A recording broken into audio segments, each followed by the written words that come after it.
یہ وہ دور تھا جب ہلاکو بادشاہ پوری دنیا میں اپنی درندگی پھیلا چکا تھا، جہاں جاتا تھا قتل عام کرتا تھا، یکے بعد دیگرے وہ ملک فتح کر رہا تھا، لاشوں کے انبار لگا رہا تھا. اس کی کرسی تو لوگوں کی لاشوں پر ہی لگتی تھی. ہلاکو نام سنا ہوگا آپ نے، بڑا ظالم بادشاہ. اور یہ جنگ کرتے کرتے جب اس کا ٹارگٹ بغداد ہو گیا، بغداد اس وقت مرکز اسلام کہلاتا تھا، علماء دین وہاں پر کثرت سے ہوا کرتے تھے، علم کی بڑی بڑی درسگاہیں وہاں پر موجود تھی، دانشور وہاں موجود تھے، صوفیہ موجود تھے. تو بغداد میں بڑی بڑی پرانی تاریخی کتابیں موجود تھیں. بغداد کو اس نے ٹارگٹ بنایا. سنیے، بغداد کو جب ٹارگٹ بنا کر اپنی فوج لے کر وہ بغداد پر چڑھائی کرنے کے لیے نکلا تو بغداد سے کافی فاصلے پر پڑاؤ کیا، ابھی کافی دور تھا. اور اس نے اپنے 2 سپاہیوں کو بھیجا کہ بغداد کا معائنہ کر کے آؤ، دیکھ آؤ لوکیشن کیا کیسا ہے. تو اس کے سپاہی جب بغداد کے لیے نکلے تو لوگوں میں ہلچل مچ گئی، بہت سنسنی پھیل گئی کہ ہلاکو قریب آ چکا ہے اور بغداد کو تباہ کرنے والا ہے. کیونکہ سب تباہیاں انہوں نے دیکھ لی تھی، ہلاکو نے کیا کون سے شہر برباد کیے، کتنوں کا قتل عام کیا، وہ سب کو پتا تھا. تو بغداد کے اکثر لوگ دوڑے دوڑے حضرت محمد جام کے پاس آئے، کہا کہ آپ ہمارے رہبر ہیں، آپ ہمارے رہنما ہیں، اللہ والے ہیں، ہمیں بچا لیں، آپ دعا کریں. ہلاکو جیسا ظالم بغداد پر ٹوٹ پڑا ہے. وہ اس وقت بیٹھے ہوئے تھے، ان کے ہاتھ میں کھٹوری تھی. آپ نے وہ کھٹوری کو یوں پلٹ دیا اور کہا جاؤ اللہ حفاظت فرمائے، اللہ حفاظت فرمائے. لوگ چلے گئے. اللہ والوں کو اللہ تعالیٰ نے یہ اختیار دیا ہے، تصرف دیا ہے، اور ان کی اداؤں کو اللہ قبول بھی کرتا ہے. ہوا یہ کہ ہلاکو کے 2 سپاہی پورے راستے پر چھان مارتے رہے، ان کو بغداد نظر ہی نہیں آیا. وہ ڈھونڈتے رہ گئے، ان کو صرف میدان ہی میدان دکھتا تھا، کہیں بغداد دکھتا ہی نہیں تھا. وہ واپس لوٹے اور بادشاہ سے کہا کہ بغداد تو ہے ہی نہیں قریب، کہیں پر کوئی شہر ہی نہیں ہے، صرف اور صرف چٹیل میدان ہے. تو ہلاکو کو اتنا غصہ آیا ان کی بات پر کہ یہ جھوٹ بول رہے ہیں. دونوں کو اس نے قتل کر دیا. کہا جھوٹ بول رہے ہو تم، بغداد کے بالکل ہم قریب آئے ہوئے. دوسرے دن بغداد کو اپنے خاص 2 وزیروں کو بھیجا، کہا جاؤ تم دیکھ کر کے آؤ، عام سپاہیوں پر بھروسہ نہیں ہے. اپنے معتمد 2 وزیروں کو بھیجا. وہ جب آئے، دوسرا دن تھا، تو پھر لوگوں کو خبر چلی کہ آج ہلاکو کے 2 جاسوس اس کے مخصوص وزیر آ رہے ہیں. پھر دوڑے دوڑے حضرت محمد جام کے پاس آئے اور ان سے سفارش کرنے لگے کہ حضور آج وہ اپنے مخصوص جاسوسوں کو بھیج رہا ہے اور وہ بغداد کے قریب آئے ہیں، ہماری بیویاں بیوہ ہو جائیں گی، بچے یتیم ہو جائیں گے، بچا لیں، اللہ کا واسطہ دیتے ہیں. حضرت محمد جام نے آج پھر کھٹوری اٹھائی، پلٹ دیا، کہا جاؤ اللہ حفاظت فرمائے. چلے گئے. وہ 2 وزیر بھی گھوم پھر کر کے گئے، انہیں بھی بغداد نظر نہیں آیا، صرف چٹیل میدان. اللہ والے اپنے کوزے سے جسے چاہے چھپا لیں. واپس وہ شام کو لوٹے، ہلاکو کے پاس کہے سچ کہہ رہے تھے وہ 2 سپاہی، ہمیں بھی بغداد نظر نہیں آیا، ہم غلط راستے پر تو نہیں آئے. بادشاہ کو اب غصہ بھی تھا اور تجسس بھی بڑھ گیا کہ ایسا کیسے ہو سکتا ہے. اس نے کہا اب معائنے کی ضرورت نہیں، مجھے یہاں سے بغداد کی روشنی نظر آ رہی ہے اور تم کو قریب سے بغداد کیوں نہیں نظر آیا. تو پھر تیسرے دن اس نے فوج کی تیاری کر لی کہ نہیں اب معائنے کی ضرورت نہیں، ساری فوج ہی چل پڑے، میرے ساتھ ساتھ چلو اور حملہ ایک ساتھ کیا جائے گا بغداد پر. تیسرے دن صفیں لگ گئیں. ہلاکو اس کی سپہ سالاری کر رہا، سربراہی کر رہا تھا، اور جب بغداد کی طرف وہ طبل بجاتے ہوئے، نقارے بجاتے ہوئے نکلے، اب پھر بغداد والوں میں سراسیمگی پھیل گئی. اب یہاں پر دوڑ بھاگ، سارے ادھر ادھر کھلبلی مچ گئی. پھر دوڑے دوڑے حضرت محمد جام کے پاس آئے. مومنین کا ایک بڑا مجمع آیا، سب رونے لگے، کہا کہ حضور بچا لیں بغداد کو، یہاں امانتیں ہیں بزرگوں کی، یہاں مسلمانوں کا مرکز ہے، بچا لیں. حضرت محمد جام تیسرے دن ان کے ہاتھ میں کھٹوری تھی، وہ پلٹ رہے تھے، غیب سے ندا آئی کہ اے میرے بندے اب رک جاؤ، اب رک جاؤ، کب تک تم انہیں اس طرح سے بچاتے رہو گے؟ انہوں نے اب تک اپنی حالت نہیں بدلی، ان کو اپنی حالت پر چھوڑ دو. حضرت محمد جام کو حکم ہوا، غیب سے ندا آئی، انہوں نے وہ کھٹوری چھوڑ دی، نہیں پلٹا. پھر اس کے بعد ہوا یہ کہ ہلاکو بغداد میں داخل ہو ہی گیا اپنی فوج کو لے کر، اور ایسی تباہی مچائی، ایسی تباہی، اللہ کی پناہ، 1 مہینے تک بغداد میں صرف چیخ ہی چیخ تھی، آوازیں ہی آوازیں تھیں، جس طرف سے گزرتے لاشوں کا انبار تھا، گھر بار جلائے جا چکے تھے، اسلامی ذخیرہ جو لائبریریاں تھیں وہ جلا کر راکھ کر دی گئیں، دریائے دجلہ کا پانی پورا خون سے لال ہو گیا تھا، اور گھوڑے دوڑتے تھے بغداد کی گلیوں میں تو مسلمانوں کے خون سے گھوڑوں کے ٹاپ بھیگ جاتے تھے، اتنا قتل عام کیا، مسجدیں تخت و طاقت و تاراج ہو گئیں، وہاں کی بلند و بالا پرشکو عمارتیں تباہ و برباد کر دی گئیں، علماء کو قیدی بنایا گیا، نہ جانے کتنی تباہی ہوئی، اس کا بیان کرنا بیان سے باہر ہے۔ میرے عزیزو، یہ تباہی تاریخ کی داستان بن گئی، آج بھی تاریخ اٹھاؤ گے تو ہلاکو کے بغداد کی تباہی کی داستانیں تمہیں بہت جلی حرفوں میں نظر آئیں گی، لیکن کہنا یہ چاہتا ہوں کہ اس تاریخ میں چھپا ہوا یہ واقعہ ہمیں جھنجھوڑتا ہے۔ اللہ والے بھی، اولیاء کرام بھی اس وقت تک بچاتے رہتے ہیں جب تک تمہارے سدھرنے کی امید ہو، پھر ایک وقت ایسا آتا ہے کہ مولا تعالیٰ خود منع کر دیتا ہے کہ اے میرے محبوب بندو، ان کی حفاظت بھی مت کرو، ان کو اپنے حال پر چھوڑ دو، ان کو اپنے حال پر چھوڑ دو، کہیں وہ نوبت نہ آنے پائے، وہ وقت آنے نہ پائے۔ اے غیور مسلمانوں، میں تمہیں بیدار کرتا ہوں، اسی لیے زمانے ماضی کے کچھ شاعروں نے یہ کہا تھا، جگہ جگہ کے تھک چکے ہیں تمہیں یہ ہنگامے، اٹھو نشاط لذت خواب گراں بدل ڈالو۔ ہاں، غلط روی سے منازل کا بعد بڑھتا ہے، مسافروں رویش کارواں بدل ڈالو، اٹھو اگرنہ حشر نہ ہوگا پھر کبھی، دوڑو کہ زمانہ چال اپنی چل گیا۔ آج تمہیں پتا ہے تمہاری تباہی کے منصوبے، اس کے تانے بانے پورے بنے جا چکے ہیں، تمہارے خاتمے کی منصوبے مکمل کیے جا چکے ہیں، اور تم آپس میں یہاں گتھم گتھا ہو۔ تم یہاں پر اب تک اپنے تاش کے پتے چھوڑنے کو تیار نہیں، تمہارے شراب کی دکانیں بند نہیں ہو پاتی، تمہارے نشے کی عادتیں ختم نہیں ہو پاتی۔ کہاں گیا وہ غیور نوجوان؟ جب میرے آقا صلی اللہ تعالیٰ علیہ وسلم تنہا آواز دیتے تھے تو سہاگ رات چھوڑ کر کے حنظلہ جیسا جوان بھی میدان میں آتا تھا، اپنی آج کی دلہن کو چھوڑ کر نکل آتا تھا۔ کہاں گیا وہ ہمارا نوجوان؟ بوڑھے بھی اپنے وقت میں، تمہیں پتا ہے بدر کی رات کو دوسرے دن جانا ہے، مدینے کے ایک گھر میں باپ اور بیٹے میں جھگڑا ہو رہا ہے، کس بات پر؟ بیٹا کہتا ہے میں رسول پاک کے ساتھ جاؤں گا، باپ کہتا ہے نہیں میں جاؤں گا، دونوں میں جھگڑا ہو رہا ہے، اور دونوں نے حضور پاک صلی اللہ تعالیٰ علیہ وسلم کے پاس شکایت کی کہ آقا آپ فیصلہ فرما دیں کون جائے گا۔ بیٹا کہتا ہے یہ باپ میرے بوڑھے ہو چکے ہیں، انہیں گھر سنبھالنے دیں۔ بوڑھے کہتے ہیں نہیں میرا حق زیادہ ہے، میں عمر والا ہوں، اس کا تجربہ کم ہے، میں آپ کے ساتھ جاؤں گا۔ یہ کھیلنے کے لیے مقابلہ نہیں ہو رہا ہے، جان دینے کے لیے مقابلہ ہو رہا ہے، گردنیں لے کر کے نکلنے والا ہے۔ حضور پاک نے فرمایا قرآن اندازی کر لو، قرآن اندازی کر لو، نام نکالو۔ قرآن اندازی کی گئی تو بیٹے کا نام نکلا، باپ نے کہا میں یہ قرآن نہیں مانوں گا، اور ایک بار قرآن کرو۔ دوبارہ قرآن اندازی کی گئی، پھر جوان بیٹے کا نام نکلا۔ میرے مصطفیٰ کریم صلی اللہ علیہ وسلم نے فرمایا اس بوڑھے صحابی سے، کہا آپ گھر بیٹھ جائیں، آپ کا یہ لال، آپ کا یہ جوان میرے ساتھ چلے گا۔ جانتے ہیں حضور کے اس فرمان کے بعد وہ بوڑھے صحابی دھاڑے مار کر رونے لگے، یا ویلا یا ویلا، اے اللہ یہ کتنی بری حالت ہے میری کہ میرے بڑھاپے نے مجھے مصطفیٰ سے دور کر دیا، اگر میں بوڑھا نہ ہوتا تو آج چلا گیا ہوتا۔ وہ جذبہ کہاں چلا گیا ہمارا؟ وہ جوش کہاں چلا گیا؟ وہ ولولہ کہاں گیا؟ تم بدلتے نہیں، اور پوری دنیا میں بیٹھ کر تسبیح کے دانے گھما کر اور تم کہتے ہو اللہ کی رحمت آ جائے، اللہ کی مدد آ جائے۔ یاد رکھو یہ سنت کے خلاف ہے، سنت کے خلاف ہے۔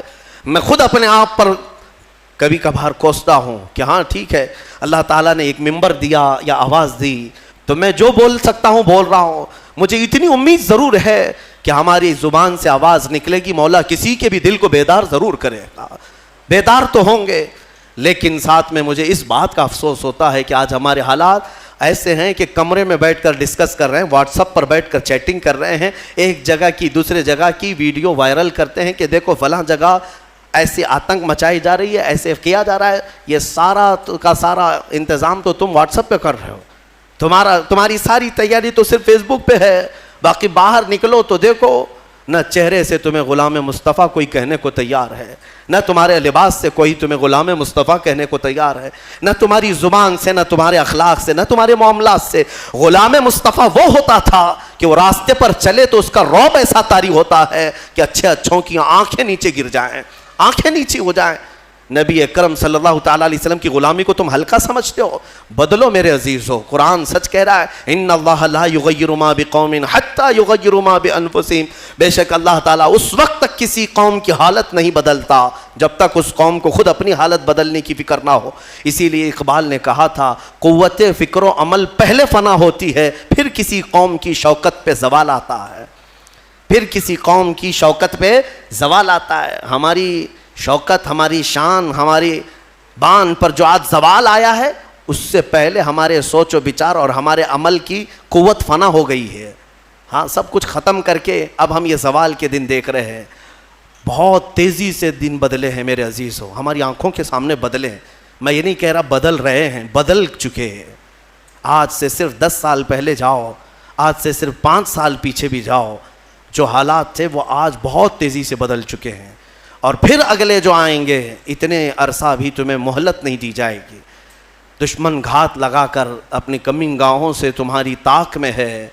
اسی لیے میں نے کل بھی ایک جملہ کہا تھا کہ نشیمن سے دھواں اٹھتا ہے اور تم کہتے ہو ساون ہے، گھر میں آگ لگی ہے اور دھواں نکل رہا ہے اور تم کہہ رہے ہو ساون کا موسم چل رہا ہے۔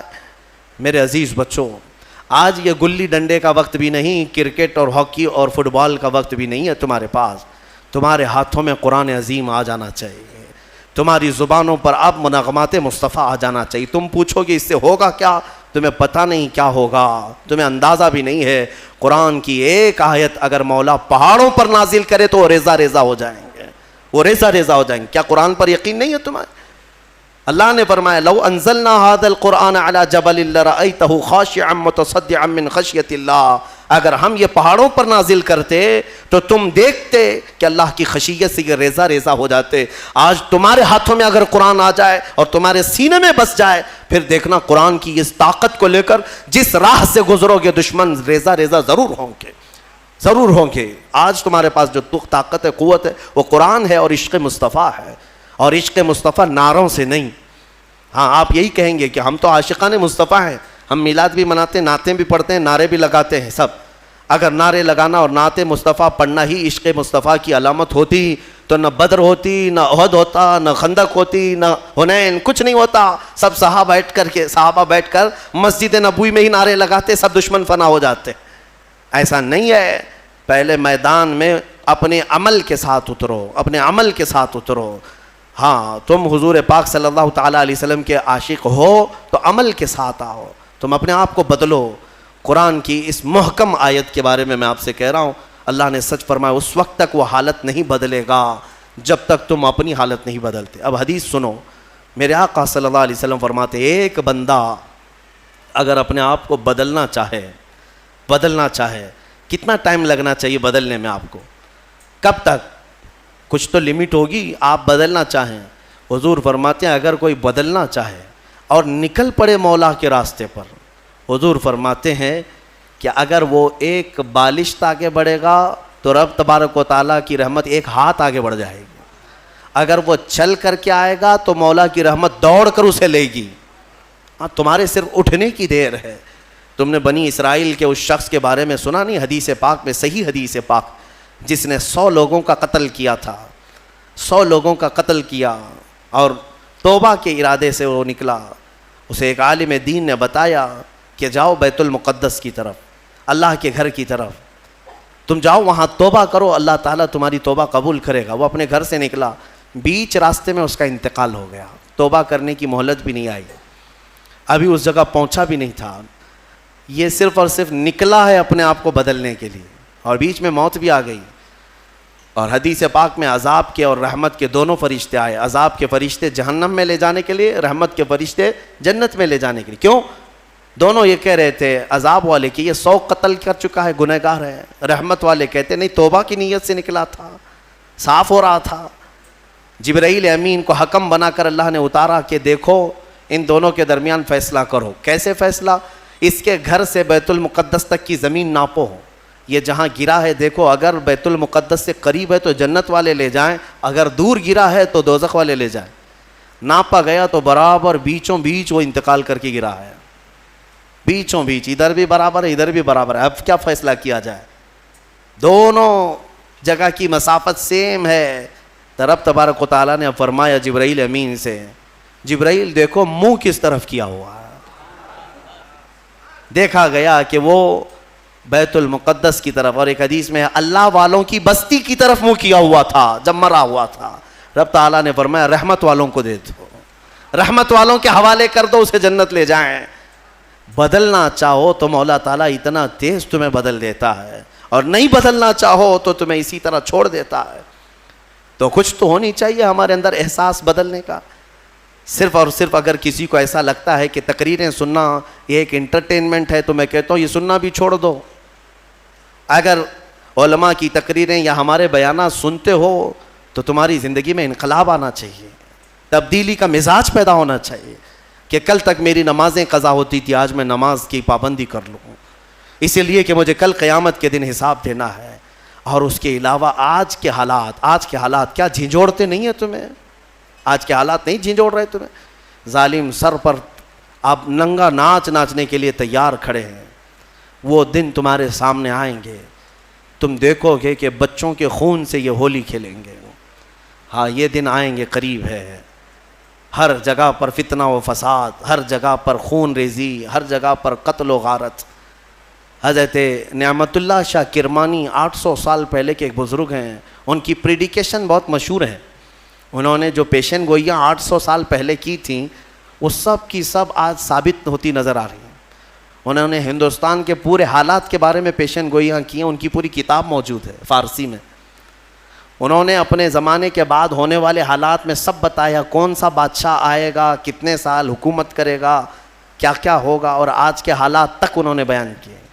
اس میں انہوں نے ایک بات یہ بھی بیان کی ہے، میں یہ نہیں کہتا کہ ہم جو ہے آنکھ بند کر کے ہر چیز پر یقین کریں گے، مستقبل جو بھی ہے وہ اللہ کے دست قدرت میں ہے، اللہ ہی بہتر جانتا ہے، لیکن بزرگوں نے علم لدنی سے، اللہ تعالیٰ کا جو خاص علم انہیں ملا ہو، اس سے کبھی کبھار کچھ باتیں بیان کرتے ہیں۔ انہوں نے یہ بیان کیا کہ ایک وقت آئے گا ہند پر، جب دریائے اٹک کا ایک نام لیا انہوں نے، یا پھر تبت کے پاس کہ ایک دریا ہے یا ایک میدان ہے، وہ 3 بار پورے خون سے بھر جائے گا، اتنا قتل عام کر دیا جائے گا۔ سوچ سوچ کر کے کبھی ہمارے رونگٹے کھڑے ہو جاتے ہیں۔ عزیزان گرامی وقار، جب بارش بہت تیز آتی ہے تو پھر لوگ چھت کے نیچے چلے آتے ہیں یا چھاتا نکال لیتے ہیں، اور تم کون سی زندگی گزار رہے ہو؟ فتنوں کی بارش اور ظلم کی بارش اتنی تیز ہو چکی کہ تم مصطفیٰ کریم کی چھت کے نیچے بھی آنا نہیں چاہتے، اور نہ ہی اخلاق مصطفیٰ کی چھتری لینا چاہتے ہو۔ کون سی زندگی میں ہو؟ بدلو اپنے آپ کو، میرے رب تبارک و تعالیٰ کا فرمان حق ہے، ورنہ حالات ہم نے یہ بھی دیکھے ہیں۔ زندگی تمہاری 80 سال کی ہو جائے، اگر ایک جگہ بیٹھ کر کے تم انتظار کرتے رہے تو کچھ تبدیل نہیں ہونا ہے۔ وہ خالق اسباب ہے، ساری چیزیں اسباب پر رکھا ہے۔ مولا اگر چاہے تو ڈائریکٹ آسمان سے تمہارے منہ میں روٹی ڈال دے، لیکن اس کی مرضی ایسی نہیں۔ اس کی منشا یہ ہے کہ پہلے بیج بو، پھر فصل آئے، پھر اس کے بعد کٹائی ہو، پھر اس کے بعد پسائی ہو، پھر آٹے کی گندھائی ہو، پھر اس کے بعد روٹی بنے، پھر توے پر جائے، پھر پک کر تمہارے منہ میں آئے۔ اتنی منزلوں سے گزار کر کے تمہارے منہ تک لاتا ہے، لیکن کیا وہ ان منزلوں کا محتاج ہے؟ وہ ڈائریکٹ تمہیں رزق کھلا سکتا ہے، لیکن اس نے پوری کائنات کو اسباب پر رکھا ہے۔ اس لیے میں تمہیں سمجھا رہا ہوں کہ صرف اور صرف تم اس یقین پر نہیں رہنا کہ ہم ان کا دامن پکڑیں، ان کا دامن پکڑیں، سب ہو جائے گا۔ دامن پکڑے رہو لیکن حرکت بھی کرتے رہو۔ ہاں، بغیر حرکت کیے، مثال کے طور پر سمندر میں آپ تیر رہے ہو، چاہے اچھے سے اچھے تیراک کا دامن پکڑے رہو اور اپنے ہاتھ پہ ڈھیلے چھوڑ دو، اس کو بھی لے جاؤ گے تم، اس کے لیے کیا ہو جاؤ گے؟ میرے عزیزو، آپ اپنے ہاتھ پیر تو چلاؤ، عمل کے میدان میں آپ خود تو آؤ۔ اب یہ آیات کریمہ کے بعد جو آخری میں ہم نے آیت تلاوت کی ہے وہ یہ تھی، اللہ تعالیٰ فرماتا ہے، یہ ہمارے حوصلے کے لیے بھی ہے۔ اللہ تعالیٰ فرماتا ہے وَلَا تَحْسَبَنَّ اللَّهَ غَافِلًا عَمَّا يَعْمَلُ الظَّالِمُونَ، لوگوں ہرگز یہ گمان مت کرنا کہ اللہ ظالموں کے کاموں سے بے خبر ہے. ظالموں کے کسی کام سے اللہ بے خبر نہیں. وہ جو کچھ بھی کر رہے ہیں مولا سب دیکھ رہا ہے، ہر چیز دیکھ رہا ہے، اور انجام بہت قریب ہے. انما یؤخرہم لیوم، اللہ انہیں ڈھیل دیا ہوا ہے. قرآن میں رب تعالیٰ فرماتا ہے انہیں ڈھیل دیتا ہے اس دن کے لیے جب سب کی آنکھیں دیکھیں گی کہ یہ کس پلٹی کھائیں گے، کیسی پلٹی کھائیں گے. اب میں یہاں پر بھی یہی کہوں گا کہ ظالم جس قدر بھی ظلم کر لیں، ایک وقت آئے گا جب میرے مولا کی پکڑ ہوگی. چنگیز نہیں بچا، ہلاکو نہیں بچا، فرعون، قارون، شداد، حامان، ابو جہل، ابو لہب، یہ سب اپنے ظلم کی داستان لکھ کر کے چلے گئے، ان کے نشانات نہیں رہے. تو فی زمانہ ہمارے زمانے کا بھی کوئی ظالم زندہ نہیں رہے گا. رب تبارک و تعالیٰ کی پکڑ آئے گی. یہ اور بات ہے کہ ایک بڑے بزرگ نے لکھا ہے، وہ بہت اچھی لگی مجھے بات.